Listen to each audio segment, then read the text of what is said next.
السلام عليكم ورحمة الله وبركاته. بسم الله والحمد لله والصلاة والسلام على رسول الله وعلى آله وصحبه ومن والاه إلى يوم الدين وبعد. سبحانك لا علم لنا إلا ما علمتنا إنك أنت العليم الحكيم. رب زدنا علما يا كريم، رب زدنا علما يا كريم، رب زدنا علما يا كريم. رب اشرح لي صدري ويسر لي أمري واحلل عقدة من لساني يفقهوا قولي. Mes chers frères en islam, nous remercions Allah Ta'ala qui nous a donné la possibilité de faire la salat de Dhuhr en congrégation avec les récompenses qu'il y a derrière cette salat avec la Jama'at. Nous remercions également Allah Ta'ala qui nous donne la possibilité de jeûner un mois de Sawm, un mois de Ramadan, sachant, ça vous le savez, déjà après 3 programmes différents dimanches, nous sommes tous conscients des bienfaits qu'Allah Subhanahu wa Ta'ala accorde à cette communauté durant le mois de Ramadan. Et nous savons également qu'Allah Ta'ala avait prescrit le jeûne à toutes les communautés, mais les vertus que nous, en tant que membres de la communauté du prophète sallallahu alayhi wa sallam, ce que nous obtenons de la part d'Allah, c'est quelque chose de spécifique. Jamais une communauté n'a été aussi favorisée par Allah subhanahu wa ta'ala que notre communauté. Alors il y a des moments comme ça dans l'année où Allah Ta'ala nous accorde énormément de vertus. Il y a le mois de Ramadan, il y a la nuit du destin que nous apprêtons à vivre, alors que nous avons peut-être vécu hier soir, Wallahu A'lam. Il y a donc également les 10 jours de Dhul Hijjah, il y a les 6 jours de Shawwal, les 6 jeûnes de Shawwal, le 10 Muharram, le 15 Sha'ban. Ce sont des moments importants dans le calendrier islamique. Mais on ne trouvera jamais une date, ni une période, ni une décade, ni une nuit qui sera équivalent en termes de bienfaits et de thawab comme le mois de Ramadan. Alors mes chers frères, ce qu'Allah Ta'ala nous donne durant ce mois, nous savons qu'Allah Ta'ala nous rétribue beaucoup plus que ce que nous faisons. Chaque action accomplie par le jeûneur, les récompenses sont multipliées. Nous savons que les portes du paradis sont ouvertes, les portes de l'enfer sont fermées. Nous savons que depuis 23 jours maintenant que nous jeûnons, à chaque fois que nous nous étions réveillés pour le sihri, pour prendre le repas du matin, il y avait des anges qui étaient présents et qui faisaient dua pour les personnes réveillées. Donc depuis 23 jours, 23 sihri qu'on a pris jusqu'à maintenant, nous devons être conscients que nous avons obtenu les doigts des malaïkas durant 23 jours. Également 22 iftars que nous avons fait jusqu'à hier soir et ce 23e iftar de ce soir, nous devons être conscients qu'à chaque fois qu'on rompt le jeûne et qu'on demande dua à Allah subhanahu wa ta'ala, il y a au moins un doigt qu'Allah ta'ala accepte. Et ça c'est exceptionnel. Si ne serait-ce Allah accepte un doigt sur 10 minutes de doigts, ça nous fait un cumul de 22 doigts acceptés Qaboul jusqu'à maintenant, ce qui est un trésor exceptionnel. Peut-être que pendant 11 mois de l'année, on demande doigt, les conditions ne sont pas réunies, ou alors notre cœur n'est pas présent, on n'a pas la certitude qu'il faut, et qu'Allah n'a pas réalisé ce qu'on a demandé, mais par rapport au Ramadan, où il y a la promesse d'acceptation des doigts du jeûneur qui rompt son jeûne, nous avons la promesse de Qaboul. Alors mes chers frères, durant ces nuits de Ramadan, quantité de personnes sont délivrées du feu de l'enfer. Et vous savez que c'était des personnes qui à l'origine c'était des musulmans, qui sont en finalité destinés au paradis.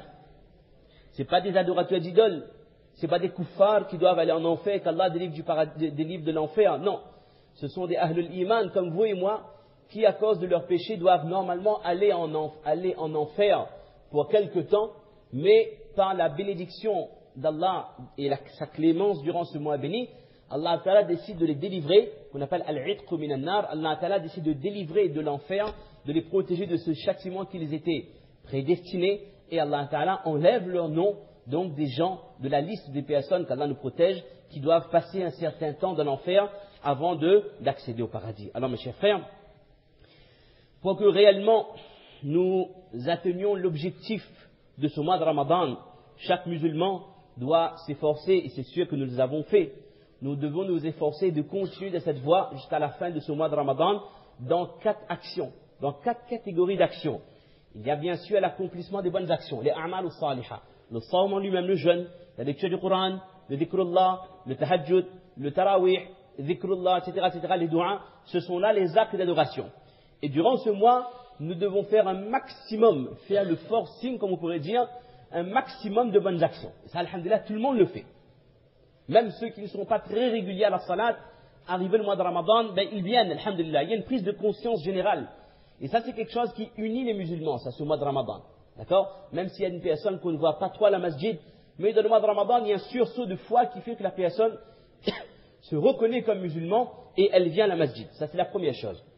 La deuxième chose, chaque musulman se doit d'abandonner totalement, pas partiellement, pas faire des efforts, abandonner totalement tout ce qui est haram, tout ce qui déplaît à Allah Ta'ala, le musulman il abandonne. Et ça, dans le mois de Ramadan, on le voit. Les gens, ils font beaucoup d'efforts. Alhamdulillah, ça, il n'y a rien à dire. La troisième chose, c'est hifzun nafs, c'est contrôler son nafs. Et ça aussi, on le fait. Contrôler jusqu'à l'éduquer pour pouvoir le maîtriser. À travers le jeûne, on contrôle nos passions, nos pulsions. On ne mange pas quand on a envie de manger. On ne boit pas quand on a envie de manger. On ne regarde pas ce qu'on a envie de regarder. On ne fait pas ce qu'on a envie de faire. Donc, nous avons le saytara. Nous arrivons à contrôler notre nafs. En général, ces trois objectifs, alhamdulillah, plus ou moins, en fonction de notre degré de foi, nous pouvons les atteindre et les boucler durant le mois de Ramadan. Mais il reste un quatrième objectif qu'on ne doit pas oublier, mais que parfois, je ne sais pas, est-ce qu'on fait tous autant d'efforts sur ce quatrième point, c'est l'istighfar. C'est le fait de demander pardon à Allah subhanahu wa ta'ala. Et quand on dit demander pardon, c'est pas faire tourner un tasbih comme à la sauce, astaghfirullah, astaghfirullah, astaghfirullah.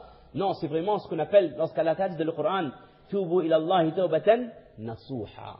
Le repentir sincère auprès d'Allah. Je me remets à l'istislamu lillah. Je reviens, je retourne auprès d'Allah avec les remords remplis, le cœur rempli de remords. Je reconnais que ce que j'ai fait comme action, c'était mal. Je reconnais mon erreur, je reconnais ma faiblesse, mais je reconnais en même temps la grandeur et la clémence d'Allah subhanahu wa ta'ala. Je reconnais qu'Allah est Ghafurur Rahim. Je reconnais avant tout qu'Allah est mon Rabb. Ça c'est fort ça. Quelqu'un qui lève ses mains, qui demande pardon à Allah. Qui vous oblige à demander pardon? C'est pas le moulissab, c'est pas le mufti. Vous demandez pardon, vous demandez pas, chacun sa vie, chacun son destin. Il n'y a pas de souci ça. Personne ne vous oblige à demander pardon. Mais celui qui lève ses mains, qui demande oh Allah, pardon, tawbah oh Allah, c'est avant tout quelqu'un qui reconnaît qu'Allah existe. Je ne vois pas ce Allah à qui je demande pardon. Mais si je prends soin de lui demander pardon à Allah, c'est que je reconnais l'existence de mon Khaliq. C'est-à-dire que mon iman est formé, le iman bil ghaib est formé.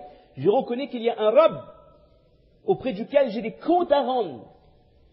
Quand je demande pardon également, c'est que je suis conscient que j'ai des devoirs envers Allah. Je ne vis pas comme je veux, moi. C'est pas comme ceux qui n'ont pas la foi. Ils vont danser, ils vont sortir, ils vont boire, ils vont fumer, ils vont se saouler, ils vont tout ce que vous voulez.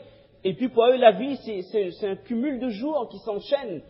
La semaine, on travaille, le week-end, on s'éclate, la semaine, on retravaille, et le week-end, on se réclate, et puis la vie passe. Lorsqu'il a 60 ans, il ne s'éclate plus trop, et puis à 70 ans, ses enfants le mettent dans une maison de retraite, et il termine ses jours comme ça. Ça se limite à ça, la vie des kuffars. Allah musta'an. Allah nous a protégés de ce cercle vicieux. Nous avons iman. Pourquoi je demande tawbah? Parce que je sais que Allah attend de moi quelque chose. Chaque musulman, que j'habite à La Réunion, en France, en Angleterre, à Mayotte, Madagascar, en Russie, Allah attend quelque chose de précis de la part de chaque musulman. Le but de la création, c'est quoi? Illa li ya'budoun, l'adoration d'Allah. Faire ce qu'Allah m'a demandé et rester éloigné de ce qu'Allah Ta'ala a rendu haram. Et c'est ça la vie du musulman. Et quand je demande pardon à Allah, je montre ma soumission à Allah. Et ça, Allah, il attend de nous.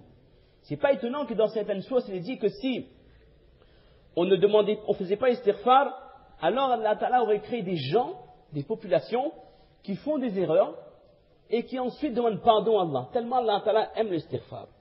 Ça ne veut pas dire pour autant qu'il faut déclencher des péchés pour faire istighfar. Non, comprenons bien le sens de ce que j'ai dit. Les erreurs, tout le monde le fait. Il n'y a pas un être humain, quel que soit votre degré de iman, de science, vous pouvez être cheikh ou le hadith, vous pouvez avoir une barbe qui arrive à vos chevilles, comme vous voulez. Il n'y a pas un homme qui peut se vanter et dire que depuis Fajr jusqu'à Isha, je ne fais pas un gounas, c'est pas possible. Ça c'est impossible. À part de notre prophète qui était vraiment ma'soum, il n'y a pas un homme qui ne fait pas des erreurs. Et Allah aime ce musulman qui, lorsqu'il fait des erreurs, il se retourne auprès de son Rabb. Il retourne auprès d'Allah, il fait acte de soumission. Il lève les mains, dit oh Allah, j'ai fait des erreurs. Oh Allah, tu es pardonneur. Oh Allah, pardonne-moi. Ça, c'est une action, mes chers frères et mes chères sœurs, c'est une action merveilleuse, une action appréciée par Allah Ta'ala, une action que même les anges ne savent pas c'est quoi. Pourquoi ils savent pas c'est quoi? Les anges ne font pas de péché. Ils ne savent pas c'est quoi demander tawbah, istighfar. Ça, c'est quelque chose qui est spécifique à l'homme, à l'être humain. Et un homme qui lève ses mains, qui demande à Allah pardon et qui pleure, qui verse des larmes, ça c'est un degré que les malaïkas ne peuvent même pas rêver, ça. Ça c'est spécifique pour nous, mes chers frères. Alors, dans ce mois de Ramadan, principalement, nous savons qu'Allah pardonne à quantité de personnes, comme jamais Allah ne pardonne ailleurs, et dans d'autres périodes. Sauf si quelqu'un, il va faire le hajj, là, à Arafat, il peut être pardonné comme ça. Mais mis à part ça, il n'y a pas une période, on ne va pas répéter 3 fois la même chose, il n'y a pas une période où Allah pardonne autant que durant ce mois de Ramadan. Donc, le musulman intelligent, c'est celui qui, en plus d'être régulier de ses salats, donner de l'argent à sadaqa, la zakat, ses bonnes actions, en plus de contrôler son regard, en plus de contrôler ses membres pour ne jamais se mettre dans une situation de péché, en plus de contrôler son nafs, ce musulman intelligent qui va réussir cette épreuve, cet examen de Ramadan, c'est ce musulman qui saura demander à Allah subhanahu wa ta'ala un pardon sincère tous les jours et qui, à la fin du mois de Ramadan, il en ressort le livre de compte vide. Il n'y a plus un guna parce qu'il était sincère de son repentir et il a profité de ces moments d'acceptation. Parce que mes chers frères, si nous ne demandons pas pardon à Allah Ta'ala, alors la situation est compliquée. Extrêmement, extrêmement compliquée. Parce que vous avez ces péchés-là, c'est comme un cancer, ça. C'est comme une tumeur qui s'est généralisée. Si vous ne vous en débarrassez pas, elle va se généraliser et va vous suivre jusqu'à la mort. Mais pire que le cancer, les péchés vous suivent surtout après la mort. Il est avec vous partout, mais c'est surtout après la mort que vous en ressentez les conséquences. Il est avec vous lorsque les membres du VEM, ils vous donnent votre roussal de maillette. Votre roussal, lorsqu'il vous est donné, vos péchés sont avec vous. Ils campent là. Les bonnes actions, c'est alhamdulillah. Mais malheureusement, les gunas aussi. Quelqu'un qui vient de quitter ce dunya, est-ce qu'il a envie de voir telle chose haram auprès de lui, auprès de sa tête en permanence? On ne veut pas voir ça. Quand vous êtes posé de votre tombe, quand vos enfants ils vous déposent, ils pleurent, ils descendent dans le trou, et que lorsqu'ils remontent et qu'on vous enterre et que vous êtes couverts de terre, mes chers frères, vous regardez, vous voyez vos bonnes actions, vous êtes contents, mais vous voyez également vos péchés, et là vous êtes triste, vous êtes malheureux. Lorsque le jour de la résurrection on est ressuscité, les péchés ils vous collent à la peau, passez-moi l'expression. Lorsque vos livrets de compte vous sont remis, en fonction de ces actions, vous recevez soit de la main droite, soit de la main gauche derrière le dos, qu'Allah nous protège. Pire encore, la situation la plus délicate c'est quand? Lorsque chaque homme sera appelé auprès de la balance, al-mizan. Vos bonnes actions, vous les verrez dans le plateau droit de la balance. Mais malheureusement, ces péchés-là, ils vous colleront encore. Ils seront là dans le plateau gauche, et ils seront présents.